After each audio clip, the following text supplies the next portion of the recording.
what's called a refind, where they come back and get the owner, like Lassie. Tommy fell in the well, Lassie comes back and forth. Or they go to the spot and bark. And they bark and bark and bark and bark until the handler gets there. Some unique equipment that we have is the hunting tools, actually, that a lot of the hunting dogs use, the Garmins with the GPS on them. So if we release our dog out into the wilderness, we can monitor their behavior and where their location is, and say they're far enough away we don't hear the bark real well, we can still track them in that way. That was beneficial to me one time when I had, Mesa was out, and I'm watching, and then all of a sudden her track got real fast and straight, and I thought, I'll bet you she flushed a deer, because they are dogs. And so I called her back, and you can see her on the monitor, just turn around, come back, and then go back to work. So that's really beneficial. The next dog would be a scent-specific trailing dog, and that's like you see in the movies where they hand them a scent article, we'll call it, so like a sweatshirt or a hand glove or whatever, and then, and believe it or not, they'll even get it off what they call like a scent pad. Like if somebody stepped out of their car and then walked, you can scent a dog off the car, or maybe where they sat. You might have a video of the guy sitting on there, but you don't know where he went from there. So they'll track that scent until they find the person, or the end, like Al was saying, you can, if somebody picks them up. We had one search that was down south, and we ran a trail off of the house, and my dog just went out into like the end of the drive and then stopped. She's like, it's not here. Here, the guy was picked up and driven off. So it's amazing what they can tell you. And part of that is why they call it a team. It's a team, the handler and the dog, and that's how we certify, is we certify together. So if she certifies her dog, I can't work it. It has to be the team, because you are trained to read all the subtleties of your dogs. Some of the things you'll see and hear, like every dog will work a little different, and you'll note that behavior, and then you figure the handler works with it every single day, so they can read that behavior, just like all of you read your dog's behaviors, I'm getting ready for work, I just brushed my teeth, the dog starts to look sad because it knows what's coming. It's all those behaviors we all read on all of these wonderful animals we have. Okay, the first thing we're going to bring out then is going to be Alexis and Dude. And she's going to show some obedience, just some general obedience. Dude's like a really hyped up, excited dog to work anyways, but she's 4 weeks postpartum of delivering a baby, so he's been not worked as much as normal. And he loves every minute of his work.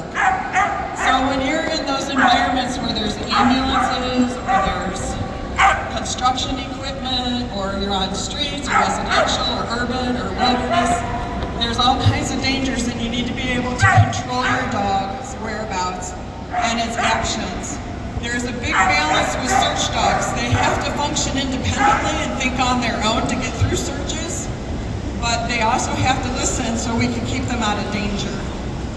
I was on a search once, and I'm walking, and luckily the officer that was with me had a taser, which he just ran, but he didn't tase the dog, so the pit bull and the Labrador came running up to me and my dog, and we're like, yikes. So I was able to call her in, set her, and stay.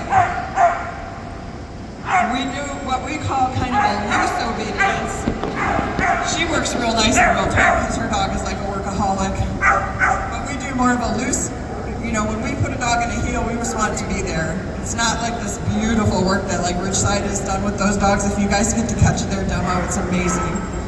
And then now this she's going to do will be a recall. And this is one of those circumstances where you send your dog, an odor picks them up, they're headed towards a street, or you see a deer they haven't caught yet because they're intently working. You need to be able to bring them back, stop that forward motion, and bring them back. And just like Dude did, he wants his toy, but he stops on command. And you can see where the intensity of these dogs will run them right over the street. They'll run them right off a cliff, or they'll run them right somewhere. And that's not every dog. We actually like quiet, intellectual dogs also because it's not uncommon to get a roadside search. And they can't stop traffic actually is good too. So if any of you have those, come to our booth. We like them. Another example, this is, they have to be in all different circumstances. Sometimes you have to pick them up and lower them up and down cliffs, on and off vehicles. They ride in ambulances in the back of trucks. They might get shoved up into a piece of industrial equipment to be moved over somewhere. This is my dog.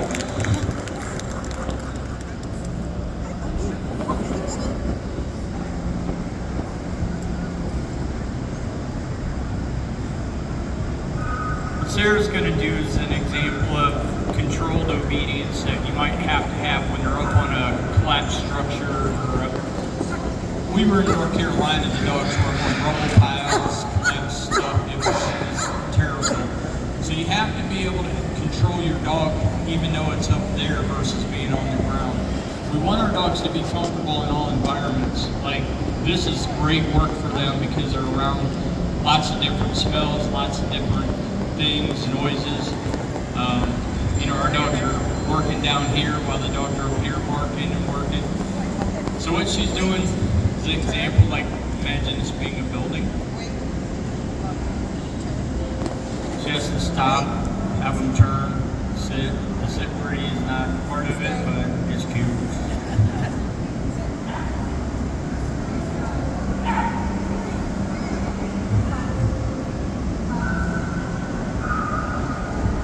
Sometimes you have to be able to control your dog even though it's up on an elevated plane.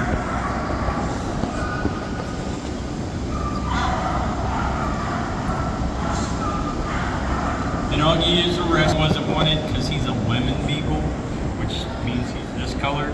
And the hunter said, well, lemons don't hunt very well. This guy hunts very well. He just hunts people. He is certified in trailing and HRD. And dude, I forgot to mention, let's give him a round of applause because he's certified this year in HRD through carrying a baby and delivering, let me just tell you. So she's an incredible asset to our team. Our next dog is going to be Falcon. And Falcon is he's like our big hunk of the team. He is, 90 pounds? Big black German Shepherd. Falcon just recently got his wilderness certification to go out and find live people that are lost. He has been certified in HRD for several years, actually. And what he's going to do is he's going to find the box that has the HRD in it, the source in it. Each dog has their own way of working, and they do what is called a trained final response when they find it. Our dogs are quite a bit excited from being crated up, and he's going to show there. So you can see by his behavior, he found the box with the odor, and he did his down. And so a trained final response is something you wouldn't typically see a dog do, that we can train them to do when they find our odor. So it would be like facing the box and barking at it, or a sit, or a down, and that's what tells us that odor is different, that box is different than these other boxes, or the odor's buried underneath there, or that type of thing. So that's probably one of the most significant training things to get on a dog. First you want them to recognize the odor, then you want them to... So you can see a little different working style. Actually, probably the difference is about 50 pounds in working style.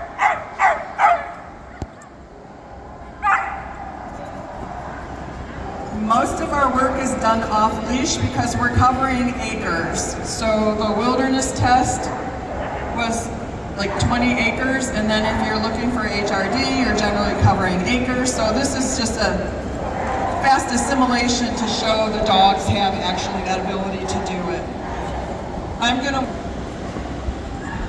Sometimes we work along roadways, we work in rubble areas, junkyards.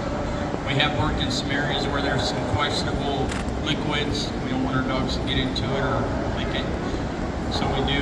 Augie also does what we call a nose to source. In hunting dogs, like bird dogs, called pointing. Augie's really good with the nose to source, so we may use him on a very small amount. It could be one drop of blood, and the dog's generally will find it, and Augie's a little better about specifically where it's at for crime scene people. As you see, he sits, puts his nose right by the source as close as he can get, and will hold it until mom says yes and releases him. Pretty good for a dog that nobody wanted, huh?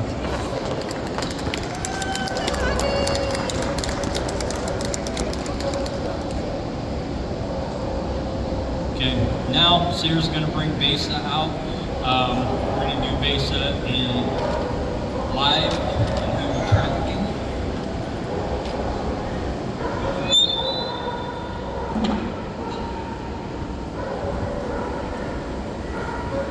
The AKC ACE Award winner last year for search and rescue. Out of thousands of dogs, she was selected.